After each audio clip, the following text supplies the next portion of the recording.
स्त्री को देवी का स्थान दिया गया है, ठीक है। क्या बोलते हैं आप, वो माँ है तो पूजनीय है, वो पत्नी है तो पूजनीय है, वो शक्ति है, वो लक्ष्मी है, वो सरस्वती है। और उसको जब हम बात करते हैं एक अथॉरिटी पोजीशन देने के लिए, तो आपको उस चीज़ में 28 ईयर्स लगते हैं। 5 टाइम्स आपने उसको पार्लियामेंट में इंट्रोड्यूस किया, ठीक है। आपने लोकसभा में उसको क्लियर किया, पर फाइनल क्लियरेंस में 5 टाइम्स आप फेल हो गए। नमस्कार, स्वागत है आप सभी का आपके अपने YouTube चैनल वाराणसी एट 9 में। इस वक्त हम मौजूद हैं बनारस हिंदू यूनिवर्सिटी में, और इस वक्त हम मौजूद हैं department of history of arts and tourism management में। हमारे साथ यहाँ पर बातचीत करने के लिए कुछ प्रोफेसर्स भी हैं, और यहाँ पर हमारे साथ कुछ रिसर्च के मास्टर्स के स्टूडेंट्स भी हैं। हम उनसे बात करेंगे कि वो किस प्रकार से जो महिला आरक्षण विधेयक अधिनियम आया है इस बार, जो संसद में पारित होने वाला है, लोकसभा में पारित भी हो चुका है बहुमत के साथ, और राज्यसभा में आज इस पर चर्चा भी होने वाली है। तो देखा जाए कि अगर आधी आबादी के लिए केंद्र सरकार ने इतना बड़ा कदम उठाया है, तो उसको लेकर जो स्टूडेंट्स हैं और जो महिलाएं हैं वो क्या सोचती हैं, उस पर इन लोगों की राय क्या है, वो हम आपको बताएंगे। चलिए बातचीत की शुरुआत करते हैं, और हमारे साथ मैम हैं। सबसे पहले मैम का परिचय लेते हैं और बातचीत स्टार्ट करते हैं। मैम क्या परिचय? मैं डॉक्टर शिखा मिश्रा हूँ और मैं टूरिज़्म मैनेजमेंट में असिस्टेंट प्रोफेसर हूँ, department of history of art and tourism management, faculty of arts में। मैम आप यहाँ पे टूरिज़्म मैनेजमेंट में पढ़ा रही हैं, और आपने सुना भी होगा, और आप चूँकि एक महिला भी हैं, तो आपने देखा होगा कि लोकसभा में जो विशेष सत्र चालू हुआ है, उसमें महिलाओं को संसद में आरक्षण देने के लिए, राज्य की विधानसभा में आरक्षण 33% आरक्षण देने के लिए जो बिल है वो पास हुआ है। इसको लेकर मैम क्या कहना चाहेंगे? बहुत अच्छा इंटेंशन के संग ये एक तो क्लियर हुआ है, और एक बहुत आश्चर्य की बात है कि इस चीज़ को क्लियर करने में किसी भी गवर्नमेंट को, मैं यहाँ पर किसी भी गवर्नमेंट को नहीं बोल रही हूँ, मैं बोल रही हूँ सिर्फ government of India, I am not talking about any of the party here, 28 years लगे। हम बात करते हैं कि हमारे यहाँ इंडिया भारतीय सभ्यता में स्त्री को देवी का स्थान दिया गया है, ठीक है। क्या बोलते हैं आप, वो माँ है तो पूजनीय है, वो पत्नी है तो पूजनीय है, वो शक्ति है, वो लक्ष्मी है, वो सरस्वती है। और उसको जब हम बात करते हैं एक अथॉरिटी पोजीशन देने के लिए, तो आपको उस चीज़ में 28 ईयर्स लगते हैं। 5 टाइम्स आपने उसको पार्लियामेंट में इंट्रोड्यूस किया, ठीक है। आपने लोकसभा में उसको क्लियर किया, पर फाइनल क्लियरेंस में 5 टाइम्स आप फेल हो गए। और आज की डेट में भी जब हम बात करते हैं 21st सेंचुरी है और blah blah, I mean we talk about lot of things about women, but when we talk about actually the ground reality, इतने सारे होने के बाद भी 2 वोट्स पड़े हैं इन अपोजिशन ऑफ दैट। किस चीज़ के बेसिस पर आप अपोजिशन कर रहे हैं? आपको अमेंडमेंट चाहिए है तो आप अमेंडमेंट की बात करिए ना, कि इसमें ये वाला रिजर्वेशन नहीं है, वो वाला रिजर्वेशन नहीं है, इसको फर्दर डिवाइड करना चाहिए बिटवीन दिस एंड दिस। वो जो कुछ भी चीज़ है, आप उसको अपोज करके तो आप उसको फेल करवा रहे हैं। तो ये एक चीज़ कहीं ना कहीं एक बहुत सोचने वाली चीज़ है। दूसरी चीज़ ये कि मेरे को लगता है कि जब ये चीज़ एक्चुअली इम्प्लीमेंट हो जाएगी, आप किसी भी सोसाइटी की बात करिए, फैमिली की बात करिए, कॉरपोरेट की बात करिए, कहीं भी आप बात करिए, एक बहुत सीधी सी बात होती है कि जब तक जेंडर रेशियो वेल बैलेंस्ड नहीं होता है, तब तक ऐसा हो ही नहीं सकता है कि डिसीजन मेकिंग अच्छी हो, डिसीजन इम्प्लीमेंटेशन अच्छा हो, वर्क कल्चर अच्छा हो, और ऑल टुगेदर जो एक आउटपुट होना चाहिए किसी भी ऑर्गेनाइजेशन का। अगर हम गवर्नमेंट की बात करें तो वो भी एक ऑर्गेनाइजेशन ही है, नॉन प्रॉफिट ऑर्गेनाइजेशन है, तो उसका एक आउटपुट अच्छा आए, ऐसा हो ही नहीं सकता है।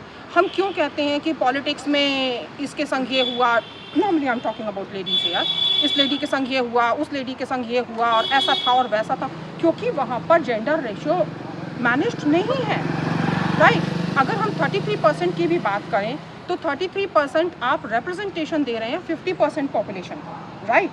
मैं बिल्कुल यहाँ पर ये नहीं कह रही हूँ कि आप उसको 50% करिए, ठीक है, पर मैं सिर्फ एक सिंबॉलिक रिप्रेजेंटेशन जो मिल रहा है, मैं उसकी बात कर रही हूँ। वो जब तक नहीं है तब तक हो ही नहीं सकता है।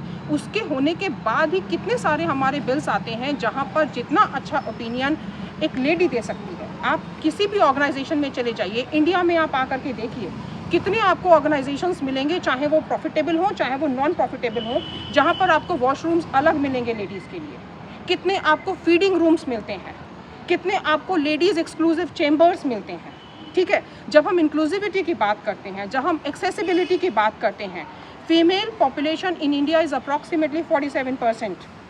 उनका रिप्रेजेंटेशन किस लेवल पर आपको मिल रहा है? और यहाँ पर मैं कहीं ना कहीं I am going to talk about the entire gents community, whether that is a boy, whether that is a man, whether that is an old man. आप जो भी चीज़ सोसाइटी में आज की डेट में कर रहे हैं, आप ये मत सोचिए कि आप एज एन इंडिविजुअल कर रहे हैं। That is leaving a lasting impact on the society. उसका आउटकम क्या होगा? चाहे कल आपकी बेटी निकले, चाहे कल आपकी बहन निकले, चाहे कल आपकी माँ निकले, उनको वही चीज़ें फेस करनी पड़ेंगी जो आप इस सोसाइटी में छोड़ करके गए हैं। तो यहाँ पर हम सबका as an individual, it's not just the role of giving a representation to a lady, it is also about कि हमारे जो मेल्स हैं उनके अंदर इस चीज़ की एक कॉन्शियसनेस होनी चाहिए which is beyond giving a representation. Okay, इस 33% के बियॉन्ड एक उनके माइंड में ये चीज़ होनी चाहिए, it is to be good for all the members of the society in each and every aspect. आज आप फॉरेन कंट्रीज़ में जाइए, वहाँ पर जा कर के आप देखिए कि वहाँ के जो पार्लियामेंट्स हैं उसमें कितनी सारी चीज़ें हैं। एक मैं I am talking about myself only, I had to leave my job because I was working with a very good firm, okay, very good multinational. I had to leave it because I had to take care of my son. There was no one to take care of him in my family.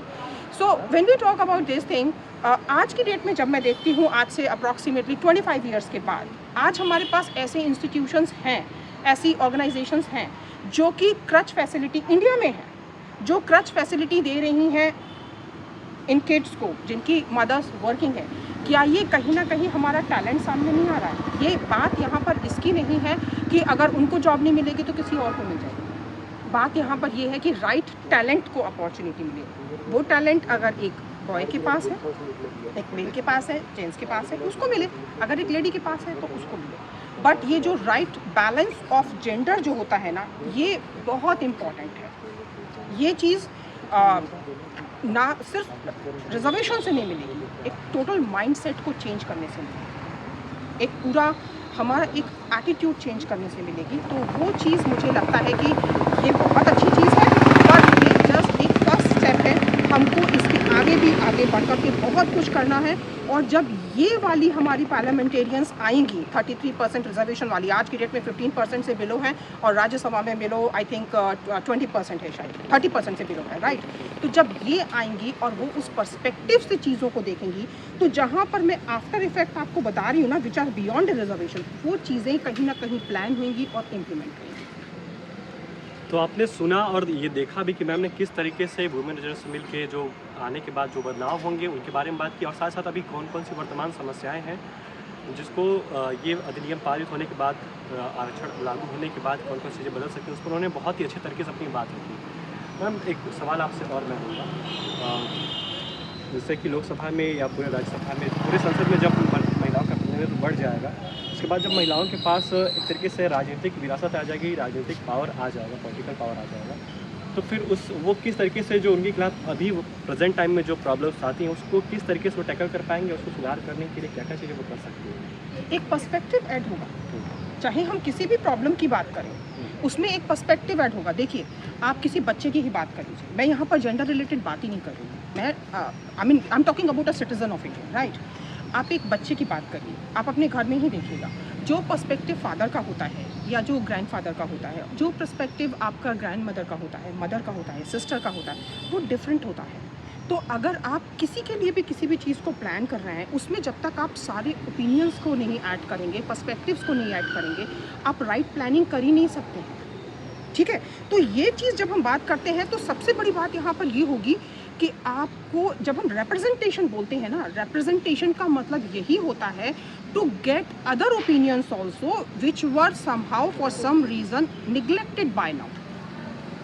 तो ये वो जो 33%, अभी 15 को 33% पहुँचाना या below 30% को 33% पहुँचाना, वो उन पर्टिकुलर इंडिविजुअल्स को एम्पावर करने की बात नहीं है। वो लोग जब यहाँ पर आएंगी, वो जब अपना ओपिनियन देंगी, उससे जो प्लानिंग एंड इम्प्लीमेंटेशन होएगा, और उससे जो ऑल टुगेदर एक नया सिनेरियो होगा, बात उसकी है। तो ये बहुत हद तक इस पर भी डिपेंड करेगा कि वो जो 33% आएंगी, will they B only a symbolic people, like पता चला कहीं के ग्राम प्रधान थे और कहीं के MLA और MP थे, और अब क्योंकि वो वीमेन रिजर्वेशन वाले कोटे में आ गया तो उन्होंने क्या किया कि अपनी वाइफ को बिठा दिया, राइट। तो वो 33% में वो आएंगी या 33% में वो आएंगी जिनको आना चाहिए, not because they need empowerment, because after entering into that sacred parliament they can make an impact on Bharat, on our this society, हमारी भारतीय सभ्यता, सोसाइटी, कल्चर जो है उस पर, और जो हमारा एक पूरा जो एक कहना चाहिए कि जो समाज है उसके ऊपर। तो ये 33% के बियॉन्ड वाली चीज़ है, ये इस पर भी है कि उस 33% पर कौन आ रहा है। आपने देखा मैम ने कितनी अच्छे तरीके से जितनी भी समस्याएं हैं महिलाओं को लेकर उन पर बात की, और उन्होंने एक बड़ी बात बोली कि जिस तरीके से हमने देखा है कि भारतीय समाज में क्या होता है, हमने दरअसल विधायकी में और ग्राम प्रधानी के चुनाव में भी देखा है कि किस तरीके से जो मेन प्रतिनिधि होती है वो महिला होती है, लेकिन उनका जो प्रतिनिधित्व करते हैं वो उनके पति करते हैं या उनके परिवार के कोई और जो पुरुष सदस्य होते हैं वो करते हैं। मैम आपने बात जब हमारी चर्चा शुरू हो रही थी, आपने शुरुआत में बोला कि महिला आरक्षण विधेयक को लाने में और 28 साल लगे हैं। जैसे कि PV नरसिम्हा राव की सरकार के समय से शुरू हुआ था, उसके बाद राजीव गांधी आए, पंडित अटल बिहारी वाजपेयी ने भी इसको लेकर किया, कभी यह बिल राज्यसभा से पास हो जाता था, कभी 27 मैम आपने 28 में, अच्छा या तो मतलब कि बहुत से जो पिछली सरकार थी लास्ट टाइम में 2010 में ये आया था, फिर भी ये पास नहीं हो पाया था। हाँ। तो महिला सुधार की बात करने वाली जो NDA गवर्नमेंट है वो इस टाइम पे ला रही है, और माना ये भी जा रहा है कि काफ़ी आसानी से यह जो बिल है वो पास हो जाएगा, क्योंकि हमारे देश में भी चुनाव का भी समय है, और मुझे नहीं लगता कि कोई भी राजनीतिक पार्टी यह रिस्क लेगी कि वो आधी आबादी को नाराज़ करे।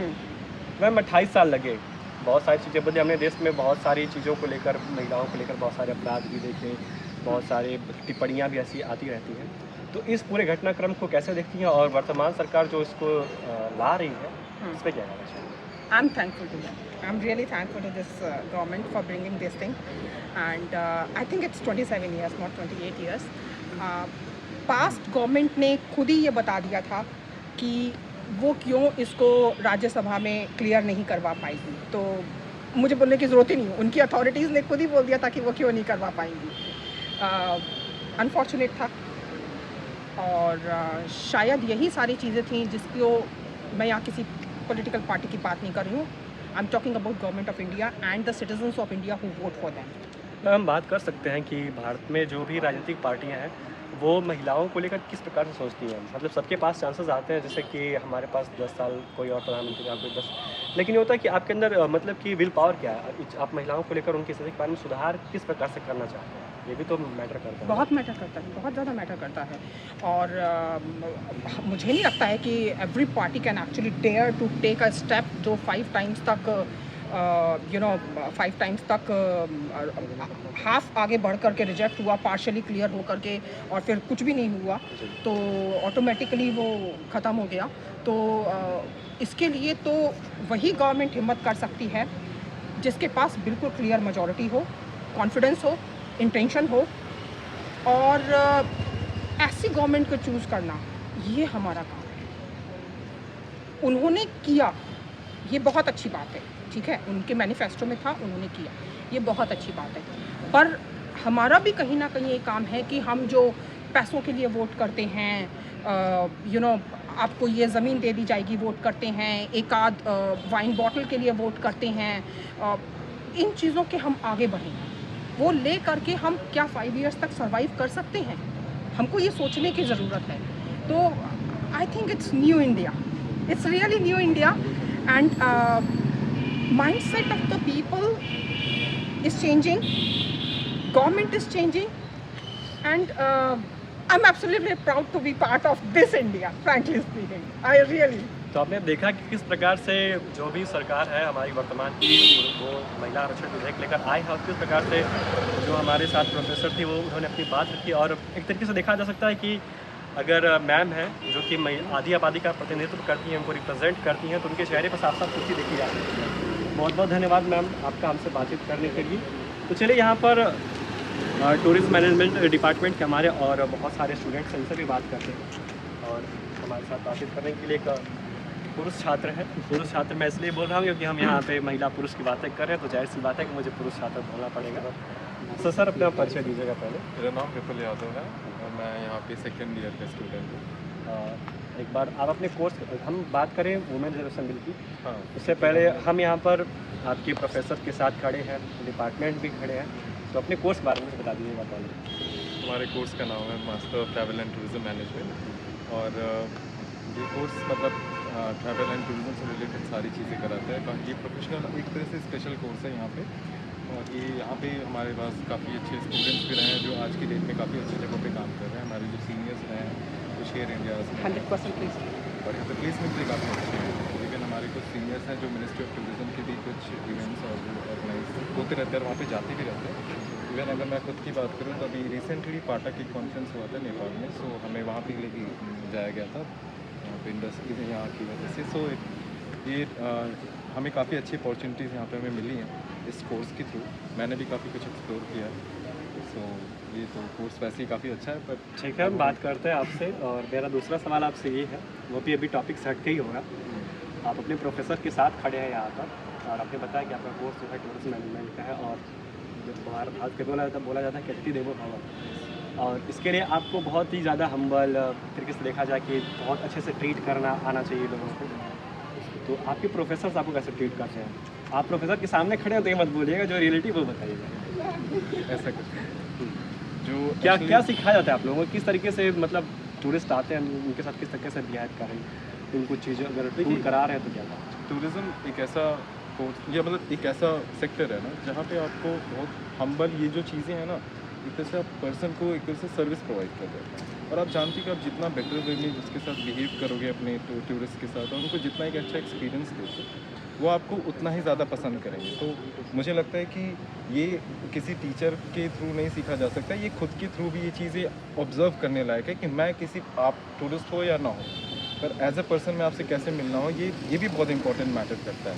टूरिज़्म ये ज़रूर आपको सिखा सकता है कि आपको प्रोफेशनली उनके साथ कैसे डील करना है, बट वो आपको खुद सीखना पड़ेगा कि आप एज अ पर्सन उनके साथ कैसे मिल रहे हो। सो ये बहुत इंपॉर्टेंट है। और ये कोई टीचर है, कोई भी इंस्टीट्यूट आपको नहीं सिखाता, ये आप सीखते हो खुद से, और ये बहुत बड़ा। तो आपने बोला कि आप दूसरों से किस प्रकार से मिलते हैं ये आपके ऊपर डिपेंड करता है।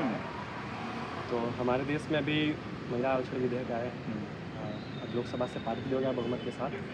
तो आपने ये भी बोला था कि ये आपके ऊपर डिपेंड करता है। हमारे देश में अगर देखा जाए तो महिलाओं की स्थिति को लेकर बहुत सारे जो पुरुषों पे जो भी आरोप है, वुमेन खासतौर पे, मतलब कि जो पुरुष पैट्रियार्की जो चलती है, पितृसत्तात्मक समाज जो है उसको लेकर, है ना?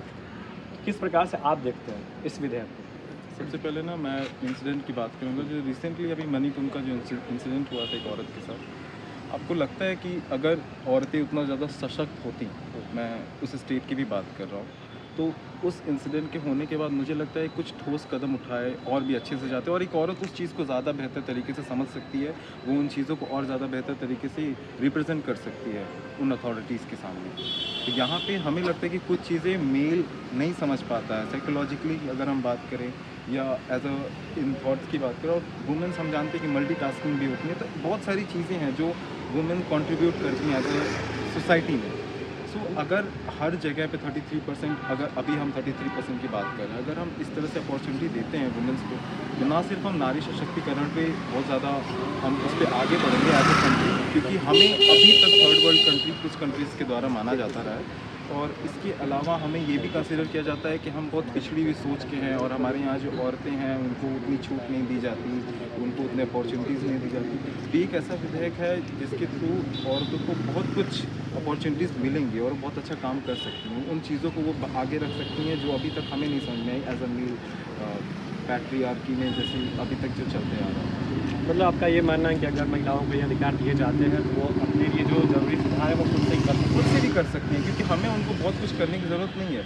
महिलाएं खुद इतनी सक्षम है कि वो अपनी चीज़ों को खुद से भी कर सकती हैं, उन्हें किसी पुरुष या किसी भी समाज या ऐसे किसी की भी ज़रूरत नहीं है। एक पुरुष के रूप में आपको इस विधेयक से कोई दिक्कत? मुझे कोई दिक्कत नहीं है अनटिल एंड अनलेस वो चीज़ें हमारे खिलाफ या ऐसे ना यूज़ हों, क्योंकि ज़्यादातर ये प्रॉब्लम्स तभी होती हैं जब उन चीज़ों को गलत यूज़ होता है। ये कोई जेंडर वाइज में नहीं बात कर रहा, एक मेल भी उस चीज़ को गलत तरीके से यूज़ करता है, वैसे ही फीमेल्स भी हैं। तो उन चीज़ों को अगर सिर्फ इग्नोर कर दिया जाए तो ऐसे मुझे कोई इस चीज़ से दिक्कत नहीं है। इस चीज़ को हमें बल्कि और ज़्यादा सपोर्ट भी करना चाहिए कि ऐसी चीज़ें हमारे यहाँ हमारी खुद की माँ बहनें सभी उनको सपोर्ट मिलेगा।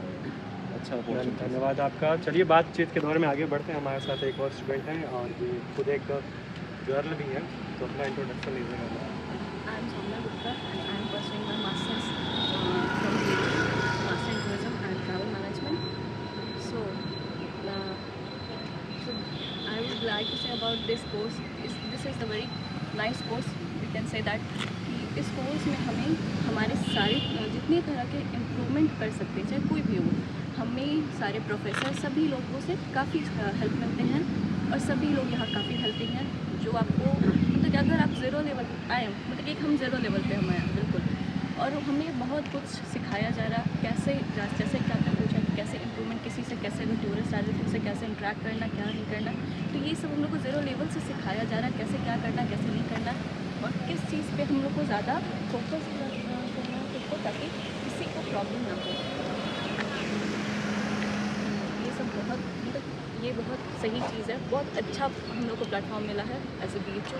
मतलब कि क्या बोले, ये एक सेंट्रल यूनिवर्सिटी है और ये हमें यहाँ आके महसूस हो रहा है कि हाँ हम लोग बहुत सही जगह पे हम लोग का लाइफ सेटल होता है।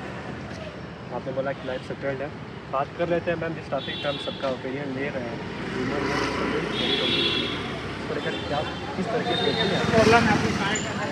इनिशिएशन तो गवर्नमेंट के थ्रू बहुत पहले से हो चुकी हैं, जैसे कि मैम ने बताया, और ये इनिशिएशन थैंकफुली बहुत अच्छी मतलब कि अब हो जाएंगी। अब सबसे मेन इशू है कि अब ये पेपर वर्क से हम सिर्फ नहीं रहना चाहते, ये जो हम चाह रहे हैं ये प्रैक्टिकली लोगों के अंदर आए, नॉट इन द वुमेन्स वाले मेन्स, सभी के अंदर ये फीलिंग्स होना चाहिए कि सब अगर आप रेशियो जेंडर इक्वालिटी का बात करें तो ये सभी का होना चाहिए, और ये हमेशा हम लोग मिलजुल कर ही कुछ कर सकते हैं। ये इनिशिएशन हमारे अंदर से, जैसे एक फ्रेजेस है दैट क्योंकि कि कुछ भी अगर अंडा बाहर से फूटता है तो वो कुछ नहीं है, मतलब कि उससे कुछ नहीं हो सकता, मगर अंदर से फूटता है तो उससे एक जन लाइफ निकलता है। तो इस वजह से बस वही एक चीज़ है, ये हमें खुद के अंदर सबसे पहले इनिशिएट करना पड़ेगा कि हमें चेंजेस लाना है, तभी जाकर ये सक्सेसफुल हो सकते हैं।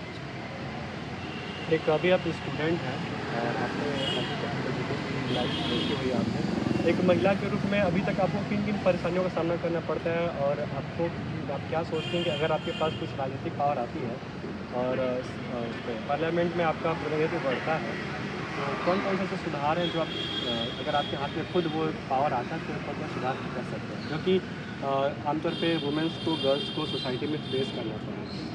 सबसे पहला तो एजुकेशन, क्योंकि बहुत सारी अभी भी आप अगर हर कॉलेज या स्कूल्स में भी आप जाकर देखें तो रेशियो बहुत कम है गर्ल्स की, तो मोस्ट ऑफ द टाइम मतलब कि लड़कियों को वहाँ से घर से निकलने को नहीं मिलता है, सबसे बड़ा इशू यही है।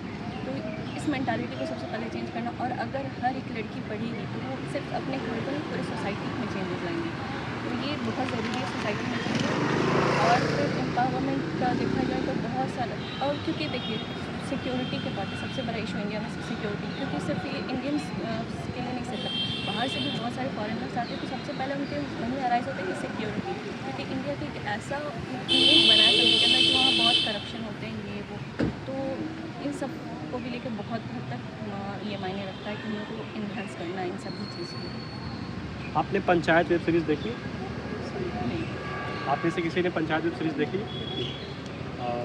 पंचायत वेब सीरीज़ में आपने देखा होगा कि कैसे वहाँ के जो सरपंच जी हैं वो एक्चुअल में प्रधान होते नहीं हैं, प्रधान के प्रतिनिधि होते हैं, और प्रधान पति होते हैं, और उन प्रधान पति के भी प्रतिनिधि होते हैं। तो अगर संसद में महिलाओं की जो कि मतलब की भागीदारी है वो बढ़ा के 33% करने की बात की जा रही है, और देखा जाए कि लोकसभा में वो सीट का जो आंकड़ा है वो 181 पे पहुँच जाएगा, तो क्या आप लग रहा है कि यहाँ पर भी सांसदों के महिला सांसदों के प्रतिनिधि में देखने को मिल सकते हैं? जैसा कि हमारे प्रोफेसर सीता मैम ने ऑलरेडी बताया कि ये क्या होगा यदि रिजर्वेशन, इसीलिए मेरा यह सवाल था, ये जो सवाल मेरे दिमाग में है इसकी उत्पत्ति का जो स्रोत है वो सीखा मैम ने। एग्जैक्टली। सो जैसा कि मैम ने बताया कि यदि रिजर्वेशन मिलना इज़ नॉट एवरीथिंग, एक ज़मीनी स्तर पर किस तरह से काम हो रहा है, सबसे बड़ा मुद्दा ये है कि यदि हमारा आपने ही बताया कि प्रथा का कंसेप्ट हमारे समाज में पहले से है, जैसा कि बहुत से ऐसे वेब सीरीज़ मूवीज़ पंचायत में भी दिखाया गया। तो ये मुद्दा सबसे बड़ा है कि जो भी हमारे पास आ रहा है, लाइक एक ज़मीनी स्तर पे किस तरह से काम हो रहा है, ये सबसे ज़्यादा मैटर कर रहा है। क्या लग रहा है आपको कि इसका जो असर है वो ग्राउंड स्तर पे देखने को मिलेगा? बिल्कुल मिलना चाहिए, क्योंकि आजकल महिलाएं सशक्त हो रही है, उन्हें अपने अधिकार के बारे में पता है, तो ऑब्वियसली ये चीज़ होना चाहिए। ज़मीनी स्तर पे महिलाएं जागरूक होगी, जब उन्हें पता चलेगा कि हाँ उनका रिप्रेजेंटेशन पार्लियामेंट में बढ़ने वाला है, तो उम्मीद है कि ये चीज़ें ज़मीनी स्तर पे भी सुधार होंगी, महिलाएं जुड़ेंगी, महिलाएं और सशक्त होंगी। बुधवार को लोकसभा में महिला आरक्षण से जुड़ा अधिनियम पारित किया गया। 456 वोट पड़े हैं उसके पक्ष में, 2 वोट पड़े हैं उसके विपक्ष में। जो 2 लोग उसके विपक्ष में हैं, आखिर ऐसी कौन सी चीज़ें हैं जो कि उन दोनों लोगों को रोक सकती हैं कि आप इसके पक्ष में वोट ना करिए? एक पुरुष होने के नाते आप क्या समस्याएं हैं? कौन सी ऐसी चीज़ें हैं जो कि सर अपना परिचय दीजिएगा। मेरा नाम शुभम गुप्ता है और मैं master in tourism travel management का स्टूडेंट हूँ BHU का। आपने देखा कि हम किस टॉपिक पे यहाँ पर चर्चा कर रहे हैं। सीधे आपसे सवाल पे आता हूँ, क्या लग रहा है कुछ चीज़ें बदलेंगी महिलाओं को लेकर? क्योंकि पुरुषों पे बहुत सारे आरोप लगते हैं कि हम उनके जो प्रतिनिधित्व है वो खा जाते हैं, आगे नहीं बढ़ने देते। तो अगर एक तरीके से सबसे पहले शुरुआत अगर भारत में सबसे संसद का, तो अगर हम संसद से शुरुआत करते हैं उनकी प्रतिनिधित्व, उनकी भागीदारी को बढ़ा के, किस प्रकार का कदम तो काफ़ी सराहनीय है ये, लेकिन मुझे इस सरकार से थोड़ी नाराज़गी इस बात की है कि पहला ये कि ये जो लेकर आए हैं इन्होंने सिर्फ 15 साल के लिए लेकर आए हैं। इसके बाद की कौन सी सरकार होगी, वो आगे के क्या प्लान लेगी, बट ये जो 15 साल के लिए टेम्प्रेरी लेकर आ रहे हैं वो उसके लिए मेरी नाराज़गी है। और दूसरी नाराज़गी मेरी इसलिए है कि 33% ही है। हमारा समाज 2 हिस्सों में बटा है, पुरुष और महिला, जो 50% की में बटा हुआ है। 49 हो सकता है, 51 हो सकता है, लेकिन ये आरक्षण 50% होना चाहिए, मेरा ये मानना है। सरकार को इस बारे में भी सोचना चाहिए कि जहाँ पे एक पुरुष है तो वहाँ पे एक महिला है, तो इसलिए उसकी भागीदारी भी 50% की होनी चाहिए। ये 33% देना थोड़ा सा मेरे लिए कम लग रहा है, लेकिन फिर भी ये कदम उठाया गया तो काफ़ी सराहनीय है। तो आपने देखा कि हमारे साथ गुप्ता जी हैं, इनके विचार भी काफ़ी क्रांतिकारी हैं। इन्होंने बोला कि 33% ही क्यों, हमें जो महिलाओं की जितनी जनसंख्या है 50%, आधी आबादी बोला जाता है, तो उनका रिजर्वेशन भी 50% होना चाहिए। तो सर अभी 33% को ही लाने में 28 साल लगे हैं, और अगर 50% करने की बात रहेगी तो फिर तो हमें लगता है कि हमें दूसरी सदी में पहुंचना पड़ेगा। ये तो हमारे देश का एक दुर्भाग्य है। 33% इज़ फाइन। क्यों 33% इज़ फाइन? क्योंकि इस 33% के लिए ये सीट्स रिजर्व हो गई, और उसके अलावा जो बाकी सीट्स हैं वो भी तो ओपन टू ऑल है ना। तो अगर हमने 50% रिजर्वेशन कर दिया तो 50% सीट्स सिर्फ चली गई वीमेन के लिए, राइट? और उसके बाद क्या हुआ कि जो बाकी 50% बची उसमें से मतलब मैन एंड वीमेन दोनों आएंगे, तो वहाँ पर मैन का रेशियो कम हो जाएगा। तो जैसे अभी हम बात कर रहे हैं कि वीमेन का रिप्रेजेंटेशन नहीं मिल रहा है, उनका ओपिनियन को इक्वल इंपॉर्टेंस नहीं मिल रही है या अप्रोप्रिएट इंपॉर्टेंस नहीं मिल रही, वही चीज़ फिर it will be towards the another side of the table. So 33% is fine, क्योंकि 33% हो गए, फिर उसके बाद बची हुई सीट्स में बाकी आ गए जिसमें मैन एंड वीमेन दोनों हैं, तो actual representation will be more than 33%. Okay, this is a confirmed representation, but beyond it, nobody is stopping. तो आपने देखा कि किस तरीके से मैम ने बताया, इस पर फिर आपका रिएक्शन लेना चाहेंगे क्या? नहीं, मैं बस ये कहना चाहता हूँ, क्योंकि इन्होंने ये जो आरक्षण दिया हुआ है, इन्होंने अपने ही उसमें, जैसे ओबीसी, अगर कोई ओबीसी है तो वो 27% है, अगर आरक्षण है तो उस 27% का 33% ही रिजर्व कर रहे हैं वोमेंस के लिए, और बाकी वो ओपन कर रहे हैं सबके लिए। लेकिन मेरा ये मानना है कि अगर 50% अगर वोमेन का आरक्षण रहेगा तो कम से कम 50% महिलाओं की भागीदारी फिक्स रहेगी, और वो ओबीसी, वो जो आरक्षण मिल रहा है वो उनके स्वयं को मिले हुए आरक्षण में आरक्षण मिल रहा है। इसलिए मेरा मानना था कि ये 50% तक लेके जाना था, मेरा इसके विषय में ये मानना था। और रही बात ये है कि महिलाओं के आरक्षण की, तो ये बहुत पहले से हो जाना चाहिए। आज हमारा 75 साल हम मना रहे हैं, और 75 साल तक हमने औरतों को इतना पीछे रखा, नहीं तो हमारा देश की जो आज तरक्की है बहुत आगे रहती। चाइना ने बहुत मतलब चाइना हमसे इतना आगे निकल गया, सिंगापुर हमारे देश यहाँ पे इतना लीडरशिप संभाले हुए, जो इकोनॉमिकली इतनी मतलब इम्पैक्ट कर रहा है एशिया में। बट हमारा देश अगर आज भी देखा जाए तो वो नहीं इम्पैक्ट कर पाया जो कर सकता है, क्योंकि हमने सिर्फ 50% ही पावर को लेके चला आगे, बाकी 50% को हमने छोड़ दिया, उनको हमने उसको आगे बढ़ने ही नहीं, मौका ही नहीं दिया। आज भी देखिए ये नेशनलिज्म मतलब बहुत ज़्यादा है, अगर देखा जाए तो अब अब वुमेन्स, अब अगर किसी से भी हम पूछ लें कि 5 वुमेन क्रिकेटरों के नाम बता दें, कोई नहीं बता सकता। हाँ, कोई चलिए ऑन द स्पॉट टेस्ट कर लेते हैं सर। 5 वुमेन क्रिकेटर्स के नाम। मनप्रीत कौर, उसके बाद आपके स्मृति हॉल, स्मृति उसके मंदाना, बाद स्मृति मंदाना और का एक सेकंड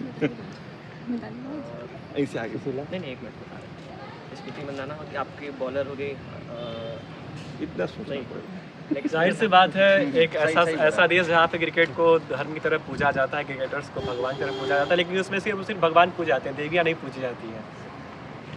तो आपसे बातचीत करने में मुझे काफ़ी मज़ा आ रहा है, क्योंकि आपकी राजनीतिक समझ मुझे काफ़ी अच्छी लग रही है। आपने बात किया कि रिजर्वेशन में कोटा में दिया जा रहा है, तो ये बताइए कि अभी लोकसभा में बिल पास हो गया है और उसको लेकर जब चर्चा थी कि यह बिल आएगा, तो उसको लेकर जितने भी राजनीतिक पार्टियां थी, अगर हम उत्तर प्रदेश में देखें तो मुख्य विपक्षी दल जो समाजवादी पार्टी है उसकी जो सांसद है डिम्पल यादव, उन्होंने कहा कि ओबीसी महिलाओं को अलग से आरक्षण दिया जाए, जो SC/ST वुमेन्स हैं उनको अलग से आरक्षण दिया जाए, जो अल्पसंख्यक महिलाएं हैं उनको अलग से आरक्षण दिया जाए। इस सिस्टम को लेकर क्या? नहीं, अभी तो जो गवर्नमेंट ने ये पॉलिसी बनाई है कि 33% देंगे, आरक्षण देंगे, उस पर अभी ये सराहनीय कदम है। और इस सरकार को इस चीज़ को देखना चाहिए कि इससे कितने वुमेन्स को एम्पावरमेंट मिलती है। अगर इसके बाद भी अगर कुछ ज़रूरत पड़ेगी तो भी सरकार को करनी चाहिए। बट अगर ये 15 साल का इन्होंने ये फेज रखा हुआ है, तो पहले तो 15 साल के नहीं, इसको तो काफ़ी मतलब आगे, क्योंकि 75 साल से आपने औरतों को पीछे धकेल के रखा और अभी दे भी रहे हो तो सिर्फ 15 साल के लिए दे रहे हो। तो आपको ये सोचना चाहिए कि ये 15 साल का तो कोई कोटा ही नहीं होना चाहिए। अगर आप समाज कहते हैं तो समाज का मतलब होता है पुरुष और महिला दोनों। तो महिला दोनों तो मतलब 50% भागीदारी दीजिए आप उसको, और उसको हर एक वो अपॉर्चुनिटी दीजिए जो उसकी ज़रूरत की है, चाहे वो ग्राउंड लेवल हो, चाहे वो उस टॉप लेवल हो। तो उसके लिए आप इस चीज़ को 15 साल एक टाइम फ्रेम मत फिक्स करिए, आप इस पर आगे बढ़ते रहिए। तो अभी सोनिया गांधी का भी अभी ये वक्तव्य आया हुआ था कि राजीव गांधी जी का ये सपना था कि महिलाओं को आरक्षण दिए। हाँ, जब इनका ये सपना था तो पिछले 10 साल मनमोहन जी की सरकार थी तो वो क्या कर रही थी? हाँ, उनको इस बात का भी जवाब देना चाहिए था। इससे पहले 75 साल में से देखा जाए तो मुश्किल से अन्य पार्टियों ने 15-20 साल राज किया, इंक्लूडिंग मोदी जी के। बाकी इन्होंने 45 साल में क्या किया, इसका भी इनको जवाब देना चाहिए था। लेकिन ठीक है, अगर मोदी जी ने वैसे काम तो वुमेन एम्पावरमेंट के लिए बहुत अच्छा किया है, जैसे उज्ज्वला योजना किया जाए, चाहे पोस्ट ऑफिस बैंक में किया जाए तो महिला सम्मान योजना कहा जाए, चाहे ये महिला आरक्षण ही कहा जाए, तो ये काम काफ़ी सराहनीय है। और मुझे लगता है कि ऐसे महिलाओं को बहुत उत्थान में सहायता मिलेगी। तो चलिए, आपने बहुत अच्छे तरीके से अपनी राय रखी महिला आरक्षण विधेयक पे। चलिए बात कर लेते हैं कुछ और स्टूडेंट्स के साथ। हमारे साथ शाश्वत मैं ये SMTT masters of tourism and travel management में मास्टर्स कर रहा हूँ और मैंने ग्रेजुएशन भी यही महात्मा गांधी काशी विद्या सर्टिफिकेट कॉलेज PG कॉलेज वहीं से किया। सर किस प्रकार से रखते हो हमारा? खुशी है मन में? बिल्कुल खुशी है। देखिए, हमारा देश जो है शुरू से वुमेंस को जो है पढ़ने के पीछे रखा गया है, उनको उतना अपॉर्चुनिटी नहीं मिल पाई है। वैसे धीरे धीरे जैसे जैसे अपॉर्चुनिटी मिलती जा रही है वैसे वैसे डेवलपमेंट बढ़ता जा रहा है। और जैसे कि बात करते हैं वुमेंस की, तो वुमेंस देखिए ऑलराउंडर की तरह होती हैं। हमारे घर में एक वुमेन होती है, हमारी माँ होती हैं, वो हमारे बच्चों को भी संभालती हैं। कुछ लोग हाउसवाइफ भी होती हैं, हाउसवाइफ के साथ कुछ लोग जॉब भी कर रही हैं। तो एक साथ वो लोग उन सब चीज़ों को एक साथ लेकर चलना उनकी हैबिट हो चुकी है। वो शुरू से उस चीज़ को मैनेज करना सीख रही है और कब लगातार वो करते जा रही हैं। तो क्या लग रहा है कि 33% आरक्षण आने के बाद चीज़ें बदल जाएंगी? बिल्कुल बदलेंगी भाई। कुछ चीज़ें ऐसी हैं जैसे जो कुछ रिप्रेजेंटेशन, कुछ चीज़ें प्रॉब्लम्स ऐसी हैं जो वुमेंस के बारे में अच्छे से समझ सकती हैं। जैसे वुमेन सिक्योरिटी के बारे में, वुमेंस कहीं से जा रही हैं तो कहाँ पे वो सेफ फील कर रही हैं और कैसे कौन किसको ट्रीट कर रहा है। और उसके साथ साथ एजुकेशन में भी हेल्प होगा कि एजुकेशन डेवलपमेंट कैसे हो रहा है। तो ये सब चीज़ें हैं जो वुमेंस को रिप्रेजेंटेशन मिलने के बाद ज़्यादा अच्छे से ग्रो करेंगी। चलिए, इनकी राय जान ली हमने। हमारे अब बातचीत को अंतिम पड़ाव में लाते हुए हम बात करते हैं यहाँ पे। मेरा नाम अमित यादव है। मैं master of travel and tourism management का छात्र हूँ, सेमेस्टर 3rd। और जो भी ये 33% बिल है, ये बहुत ही अच्छा है, सरकार का कदम बहुत अच्छा है। इससे महिलाओं के जो भी प्रॉब्लम्स हैं उसका सॉल्व हो जाएगा और महिलाएं को भागीदारी और बढ़ जाएगी भारत में। बहुत अच्छा है मेरे ख्याल से। आपके साथी ने बोला कि भारत एक ऐसा देश है जहाँ पे शुरुआत से ही महिलाओं को दबाया जाता है। तो मैं आपको बताना चाहूँगा कि यहाँ पर हमने गांधी को भी देखा है, हमने अपाला को भी देखा है, हमने इंदिरा गांधी को भी देखा है। ओवरऑल जो महिलाओं की स्थिति, जब से आपने इतिहास पढ़ा, सा चीज़ें पढ़ी, क्या लगता है कैसी रही भारत में महिलाओं की? आपके विचार क्या है? हाँ, देखिए, अब ये दबाया तो गया, ये इसमें कोई दो राय नहीं है, लेकिन अब चीज़ें काफ़ी सुधर गई है डे बाई डे। अब चाहे राफेल उड़ाने से हो या ट्रेन चलाने से हो या फिर बहुत कुछ ऐसा इंडियन आर्मी वगैरह, महिलाएं बहुत आगे हैं और ये बिल जो है ये बिल के आने से महिलाएं और आगे बढ़ जाएंगी और समाज में एक अच्छा परिवर्तन देखा जाएगा। ओवरऑल आप इससे गुड मैं इससे बहुत ही गुड स्टेप मानता हूँ और इसलिए बहुत पहले हो जाना चाहिए था। ये थोड़ा दुर्भाग्य है कि ये बहुत टाइम लग गया इसमें, लेकिन चलिए कोई नहीं, देर आए दुरुस्त आए, बढ़िया है। तो चलिए, बातचीत करके आप लोगों से बहुत अच्छा लगा। हमारे साथ मैम है, मैम से हमने बातचीत की शुरुआत की थी। मैम, मैं एक बहुत ही इंपॉर्टेंट क्वेश्चन आपसे लेना चाहूँगा। आपने बताया कि बहुत सारी चीज़ें बदलेंगी, बहुत बदलाव होगा, एक अच्छा स्टेप है। आपने इसके लिए गवर्नमेंट को धन्यवाद भी किया। हम भारत में दूसरी महिला प्रधानमंत्री कब देख रहे हैं?